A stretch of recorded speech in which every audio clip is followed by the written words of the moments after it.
ओम नमो भगवते वासुदेवाय नमः।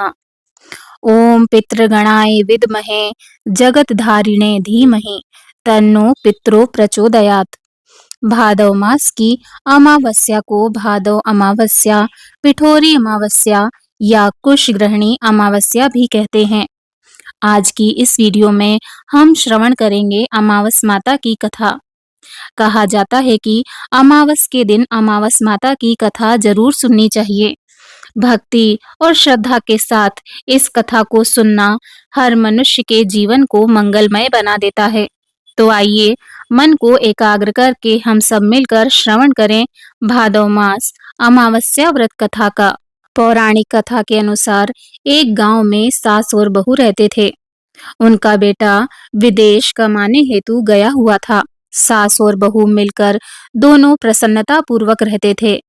दोनों एक दूसरे की देखभाल करते थे।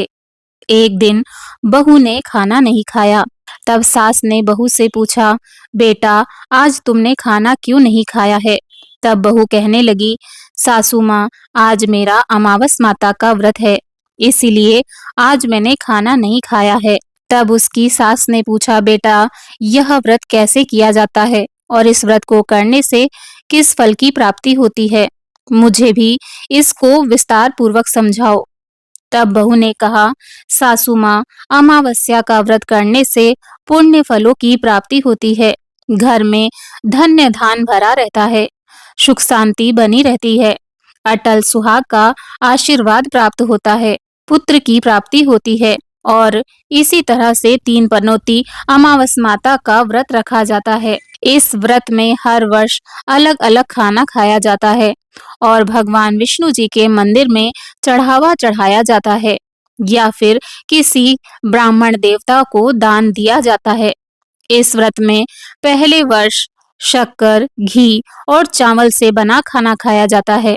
पहले साल का व्रत पूर्ण होने के पश्चात 1.25 किलो चावल, 1 कटोरी घी और 1 कटोरी शक्कर का दान किसी ब्राह्मण देवता के निमित्त किया जाता है। दूसरे वर्ष जौ, घी, शक्कर से बना खाना खाया जाता है। इसी तरह जब दूसरे साल का व्रत पूर्ण हो जाए तब 1.25 किलो जौ, 1 कटोरी घी और 1 कटोरी शक्कर किसी मंदिर में चढ़ाया जाता है या फिर किसी ब्राह्मण देवता के निमित्त दान दिया जाता है। इसी तरह तीसरे साल गुड़, तिल और घी से बना खाना खाया जाता है। जब तीसरे साल का व्रत पूर्ण हो जाता है तब 0.5 किलो तिल, गुड़ और 1 कटोरी चीनी किसी मंदिर में चढ़ाया जाता है या फिर किसी ब्राह्मण देवता के निमित्त दान दिया जाता है। बहू कहने लगी, सासू माँ इसी तरह से 3 पनौती अमावस का व्रत किया जाता है। फिर वह बताने लगी, माँ जी इस व्रत का संकल्प लेने के बाद इसे पूरा अवश्य करना होता है। अगर पूरा नहीं किया तो घर परिवार में झगड़ा, घर में अशांति हो सकती है। सासू माँ कहने लगी, मेरी तो उम्र हो गई है, लेकिन तुम इस व्रत को अवश्य करना। तब बहू यह व्रत प्रारंभ करती है। एक दिन बहू किसी के कहने पर गेहूं से बनी रोटी खा लेती है और अमावस माता इस बात से क्रोधित हो जाती हैं। जो सास बहू हमेशा प्रेम पूर्वक रहा करती थी, उन दोनों में झगड़े होने लगते हैं। सभी गांव वाले यह देखकर हैरान हो गए कि जहां पर पहले प्रेम बरसता था, जहां पर कभी लड़ाई झगड़ा नहीं होता था, वहां यह सब क्या हो रहा है। सास बहू से कहती है कि जब से तुम हमारे घर में आई हो तब से हमारे घर की लक्ष्मी चली गई है। हमारे लिए तुम बिल्कुल भी शुभ नहीं हो। तब बहू कहती है, माँ जी आपके घर की लक्ष्मी कहाँ चली गई है? मुझे बताइए वो कहाँ मिलेंगी? मैं लक्ष्मी जी को लेकर अवश्य ही आऊंगी। तब सासू माँ कहने लगी, बहू लक्ष्मी जी तुम्हें समुद्र के बीच भगवान विष्णु जी के पैर दबाते हुए मिलेंगी। तब बहू कहती है, माँ जी मैं इस घर में लक्ष्मी जी को लेकर ही आऊंगी। यदि मैं लक्ष्मी जी को लेकर नहीं आ पाई तो इस घर में पैर नहीं रखूंगी। ऐसा कहकर बहू लक्ष्मी जी की खोज में चली गई। जब वह लक्ष्मी जी की खोज करने के लिए निकली तब उसे बीच रास्ते में गाय माता मिली। गाय माता बहू से पूछने लगी कि तुम कहाँ जा रही हो? तब बहू कहने लगी, गाय माता मेरी सासू माँ कहती हैं कि मेरे आने से घर में अन्न धन की कमी हो गई है और घर की लक्ष्मी चली गई है। तो मैं लक्ष्मी को लेने जा रही हूँ। तब गाय माता कहने लगी, बेटी, अगर तुम वहां जा ही रही हो तो भगवान से मेरे बारे में भी पूछ लेना। तब बहू ने कहा, ठीक है गाय माता, मैं आपके बारे में भी पूछ लूंगी। तब गाय माता कहने लगी कि उनसे पूछना कि जब मेरा बछड़ा होता है तो वह मर जाता है, जिंदा नहीं रहता। तुम लक्ष्मी जी से पूछ लेना कि आखिरकार मेरे साथ ऐसा क्यों हो रहा है। ये मेरे किन कर्मों का फल है, मुझे किन कर्मों की सजा मिल रही है।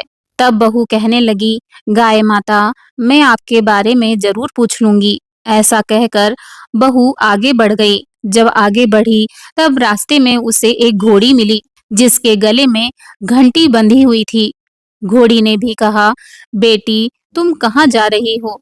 तब उसने बताया कि मेरी सासू माँ कहती है कि मेरी वजह से घर की लक्ष्मी चली गई है, मैं उन्हें ही लेने जा रही हूँ।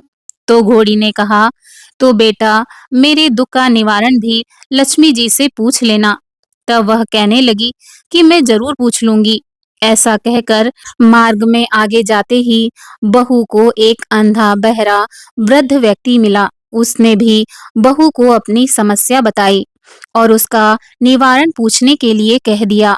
तो वह उसकी समस्या भी भगवान से पूछने का कहकर आगे की ओर बढ़ गई। आगे जाते ही बहू को मार्ग में एक बूढ़ी औरत मिली जो कि हाथ पैरों से अपाहिज थी और उसने भी बहू से कहा कि तुम जब भगवान से मिलना तो उनसे पूछना आखिरकार मैंने ऐसे कौन से कर्म किए थे जिस कारण मैं अपाहिज हो गई। बहू ने कहा, ठीक है माँ जी, मैं भगवान से अवश्य पूछूंगी।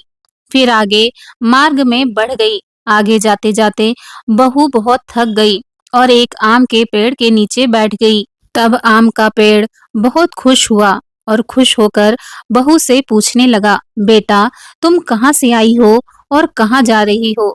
तब बहू कहने लगी कि मैं लक्ष्मी जी को लेने जा रही हूँ।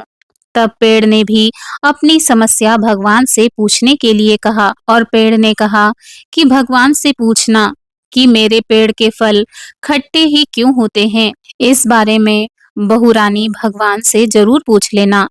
तब बहू पेड़ की समस्या लेकर आगे बढ़ गई। थोड़ी दूर जाने के बाद उसे एक तलैया मिली। तब वह भी पूछने लगी कि तुम कहाँ जा रही हो। तब बहू ने कहा, मैं लक्ष्मी को लेने जा रही हूँ। तब तलैया बोली, तुम भगवान से पूछना कि मेरी तलैया का पानी इतना मैला क्यों है, कोई भी यहाँ पर पानी नहीं पीता। तब बहू ने कहा कि मैं जरूर पूछ लूंगी। ऐसा कहकर बहू आगे की ओर बढ़ गई। चलते चलते वो घने जंगल में पहुंच गई। जंगल में चलते चलते वह बहुत थक गई। उसे भूख लगने लगी और प्यास लगने लगी।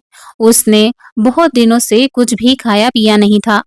भूख और प्यास से व्याकुल हो गई और जंगल में बेहोश होकर गिर पड़ी। उसी समय भगवान श्री हरि विष्णु और माता लक्ष्मी जी घूमते हुए आ रहे थे। तब माता लक्ष्मी जी ने भगवान विष्णु जी से कहा कि हे नाथ, यह तो आपकी बहुत बड़ी भक्त है, आप इसके दुख का निवारण कीजिए। तब भगवान श्री हरि विष्णु जी कहते हैं कि इस संसार में सभी जीव अपने अपने कर्मों का फल भोग रहे हैं, मैं किस किस के दुख का निवारण करूं। तब माता लक्ष्मी जी भगवान विष्णु जी से विनती करने लगी कि हे नाथ, यह भूखी प्यासी है, अगर इसे जंगल में ऐसे ही छोड़ दिया तो जंगली जानवर इसे खा जाएंगे। माता लक्ष्मी जी की बात सुनकर भगवान श्री हरि विष्णु जी ने एक साधु का वेश धारण किया और बहू के पास गए और बहू की मूर्छा को दूर किया। उसके होश में आते ही साधु वेशधारी भगवान विष्णु जी ने पूछा कि तुम यहाँ क्यों आई हो और कहाँ जा रही हो।